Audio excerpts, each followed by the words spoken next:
j'espère que vous allez bien. Hello tout le monde. Écoutez, c'est Brenda Boukris et Jessica Pirbé de respectivement les chaînes Attitude Séduction et Secret Therapy. Voilà. Et aujourd'hui, on va vous parler de comment la rendre folle de désir au lit. On a pas mal de choses à vous raconter sur pourquoi on a voulu faire cette vidéo. Ouais, pourquoi on a voulu faire cette vidéo. Alors pourquoi on a voulu faire cette vidéo? Parce que, comme vous le savez, Brenda accompagne essentiellement sur la séduction et moi sur la sexualité. Et en fait, dans les deux cas, avant même d'être au lit, donc dans mon cas, là où je vous accompagne, avant même d'être au lit, c'est hyper important de faire monter le désir, en fait. De faire monter le désir, et puis le désir va vraiment de la rencontre, du premier regard à au lit. Même après le sexe. Continuer à avoir du désir après le sexe. Exactement, tout à fait. Donc en fait, le désir, il est partout. Le désir est partout. Donc c'est hyper important qu'on en parle. Exactement, c'est pour ça qu'on a voulu faire cette vidéo. Et puis quelque chose que je voulais rajouter, juste Brenda, c'est un peu le problème de la plupart des gens, en tout cas qui viennent me consulter, c'est en fait qu'ils n'ont pas forcément de désir, donc comment est-ce qu'ils peuvent le faire passer aux autres? Bien sûr.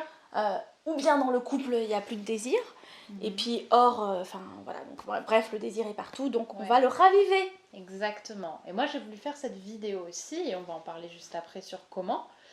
Parce que j'ai accompagné un certain nombre d'hommes qui étaient dans le comment lui communiquer en fait que j'ai envie d'elle au-delà d'un bisou, au-delà même d'une attirance. Comment on fait pour passer le cap du sexe sans aller trop vite, sans aller trop lentement, sans mettre de la pression et en même temps en créant l'envie de l'autre de te sauter dessus. Et c'est un petit peu ce qu'on va voir, ce qu'on va dire dans cette vidéo. Jess, toi qui es sexologue, je te propose de commencer, tu es coach en sexualité. Oui. Commence un petit peu sur comment on rend une femme folle de désir.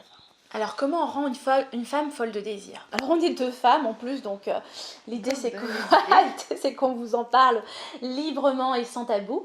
Alors comment rendre une femme folle de désir? Pour moi, ça passe, alors en dehors du lit, après je vais parler du lit, dans le lit, qu'est-ce qui peut se passer, qu'est-ce que vous pouvez faire messieurs, mais en dehors du lit, pour moi le désir se passe vraiment par le langage corporel, le regard. Déjà, qu'est-ce que je montre dans mon regard? Et ça c'est hyper important que vous soyez sexualisés, connectés à votre sexualité, messieurs, pour pouvoir lui montrer dans le regard que vous avez envie d'elle, sans que ce soit lourd. Ça, c'est important. Comment faire monter aussi le désir? Par des petits gestes. Ça va être une main sur la cuisse, ça va être en lui prenant les cheveux et en mettant ses cheveux comme ça. Le baiser, bien évidemment, et même si on n'est même pas encore au baiser, ça va passer par plein de petites choses. Le regard, lui murmurer quelque chose dans le creux de l'oreille, lui dire qu'elle est jolie dans le creux de l'oreille, lui dire qu'on a envie d'elle dans le creux de l'oreille. Et même si on n'est pas dans des mots sexuels, le fait de chuchoter, en fait, moi je... Olfactif. Voilà, olfactif. En fait, moi je suis dans le tantra, pour ceux qui suivent ma chaîne. Et donc, on est vraiment dans l'éveil des sens. Et là, l'idée, c'est comment est-ce que je vais éveiller les sens de ma partenaire ou de la personne que je rencontre avec différentes tactiques. Ça peut être effectivement le toucher par caresser un petit peu l'avant-bras et ou mettre une main sur la cuisse ou mettre une main sur sa main, donc là on va être sur le toucher. Le regard, comme j'ai dit, le regard assez sexualisé qui pétille pour montrer effectivement qu'elle est là, enfin qu'on a envie d'elle. Le visuel, comment si on peut bien sûr le travailler en étant sexy soi-même. Vu que c'est un homme, c'est bien s'habiller, faire attention à comment on est habillé, peut-être ouvrir un bouton. Si on a suggérer. En fait. Voilà, suggérer par le visuel. Donc vraiment montrer par comme je dis, si on a des muscles, un t-shirt moulant. Bien évidemment. Et puis donc si on va au-delà, donc l'essence, j'ai dit donc le visuel, j'ai dit le toucher, l'oreille, donc en chuchotant des mots dans l'oreille. Donc après il y a plusieurs degrés de mots que vous pouvez dire. Et puis après on a le goût, donc le goût, le baiser bien évidemment. Et si on n'est pas dans le baiser tout de suite, etc., c'est par exemple, on est en train de manger quelque chose, admettons au restaurant, ça va être de lui dire, bah tiens, goûte, je te fais goûter.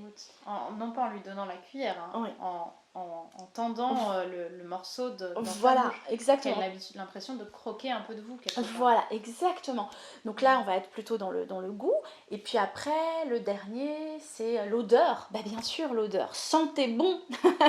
Sentez bon et sentez-vous. Ah oui. Voilà, sentez bon et sentez-vous, exactement. Donc vraiment, l'odeur, c'est super puissant, l'odeur. C'est animal, c'est bestial. Il y a vraiment un côté primal dans l'odeur.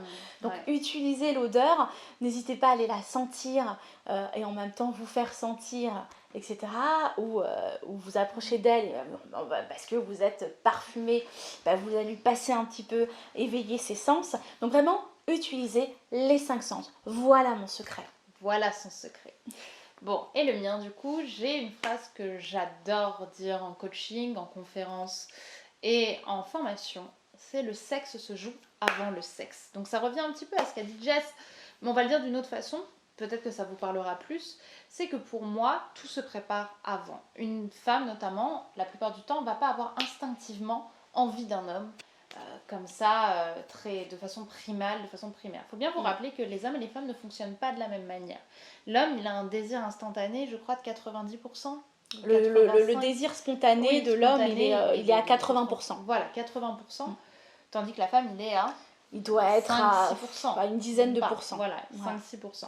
Donc, on se retrouve à avoir des hommes qui, instinctivement, peuvent avoir très envie d'une femme et qui peut penser, sans voir à mal, qu'une femme va avoir le même type de désir pour lui, qui va avoir un désir très primal. Sauf que non, la plupart des femmes, pas toutes encore, vont avoir un besoin d'assurance, un besoin de faire monter les choses, un besoin émotionnel, un besoin voire sentimental. Une connexion émotionnelle forte, bien sûr. La connexion, et tu as parlé du physique, on va dire, tu as parlé de la connexion physique. Moi, je vais, pour complémentariser tout ça, parler de la connexion mentale. Bien sûr. Connexion mentale, c'est quoi ? Ça va être notamment de parler dans un ton de voix qui va être un ton de voix qu'on n'aurait pas avec des amis avec qui on est complètement asexué. Par exemple, le paraverbal, aujourd'hui, c'est 38% de l'impression qu'on fait à quelqu'un. Donc la façon dont la voix, les fluctuations de la voix, la façon dont on parle. Vous voyez, j'ai pas la même impression si je parle comme ça que si je parle comme ça. Par exemple, tu vois, ou si je parle comme ça. Voilà. Donc, c'est pas les mots que vous employez, c'est vraiment le ton que vous allez avoir. Et dans la sexualité, dans la sexualisation, on est quand même dans des atmosphères qui sont lentes, qui sont chaudes, qui sont tendres, et ça mérite un volume en dessous. C'est parler avec un volume plus doux, plus suave, plus chaud. Et surtout dans des moments où vous créez une connexion l'un avec l'autre. Parce que créer une connexion émotionnelle, c'est montrer à la femme qu'elle n'a pas, ça c'est communiquer à la femme, qu'elle n'a pas à avoir peur de vous, que vous êtes un peu comme elle et que vous aussi vous avez des émotions et des sentiments. Exemple tout bête que j'aime utiliser, c'est lorsque par exemple vous allez lui demander ce qu'elle aime dans la vie. Évidemment, vous ne demandez pas qu'est-ce que dans la vie, hein, vous travaillez ça un peu, mais ça on en parlera plus dans la conférence dont on vous parle à la fin de cette vidéo. Mais en gros, vous arrivez là et vous faites, écoute, elle te répond que elle, ce qu'elle aime, c'est peindre, parce que peindre pour elle, c'est l'évasion, c'est le bonheur. Donc vous lui demandez un petit peu d'aller un petit peu plus loin dans ce qu'elle ressent, quoi. Donc ça, évidemment, il faut le faire avec quand même une certaine forme. Hein. Voilà, en gros, ce que Brenda dit, c'est que si on lui fait parler de ce qu'elle aime, etc., ça va susciter des émotions chez elle. Exactement. Quand je peins, ça me rend heureuse. Pourquoi ? Et là, elle dévoile, etc. Et une fois qu'elle t'a expliqué pourquoi, donc on va dire qu'elle a parlé d'évasion, elle a parlé d'imagination, de lâcher prise, eh bien toi, tu vas connecter ça à ta vie. Alors t'es peut-être pas peintre, mais t'as d'autres passions qui te font, qui te donnent cette impression-là. Peut-être que ta passion, ça peut être tout bête, mais ça peut être, je sais pas, aller conduire sur une route quand il n'y a personne, avec le coucher du soleil. Typiquement, on aime conduire quand c'est une passion parce que justement, il y a de l'évasion, il y a de la vitesse, il y a de l'introspection. Et c'est des choses que tu rencontres aussi dans la peinture, même si ce sont des domaines complètement opposés. Exactement. Et d'ailleurs, c'est hyper important pour ça d'être d'être à Authentique. l'écoute, ouais, et d'être à l'écoute de la personne. Moi, je sais que mon chéri actuel m'a eu, enfin, on en a parlé il y a pas longtemps, enfin, il m'a eu parce que lui, c'est comme ça qu'il se dit, hein, voilà, il m'a eu parce qu'il a compris que j'étais à fond dans le développement personnel. Quand on s'est échangé des textos et c'était sur le développement personnel. Ouais. Et donc pour lui, il a dit oula, là il y a une porte d'entrée, je vais la voir comme ça. Voilà. Et donc les échanges se sont faits autour du développement personnel. Et d'ailleurs, quand il m'a sorti ça, il m'a dit bah en fait, je suis rentrée par là pour toi. Et donc il a dit pour toi. Ça veut dire quoi? Ça veut dire qu'il s'adapte. Voilà, une adaptation aussi. Après, évidemment, faut pas vous... Et ça, c'est important parce que ton chéri, il avait quand même une ouverture dans le développement personnel, c'est quelque chose qui lui plaisait. Oui. Maintenant, Oui. j'obtiens quand même, je donne quand même une certaine nuance, c'est qu'il faut pas vous obliger à vous passionner pour quelque chose qui vous passionne pas. Hein. Si elle aime la gastronomie des petits pois en Écosse, je sais pas pourquoi j'ai sorti ça. Changer de nana, je rigole. Bah, n'allez pas chercher ça, allez chercher plutôt pourquoi elle est passionnée par ça et en quoi vous, ça peut vous rappeler quelque chose. Voilà. Je pense qu'on a dit pas mal de choses. Oui. Donc, connexion olfactive avec donc, l'éveil des sens.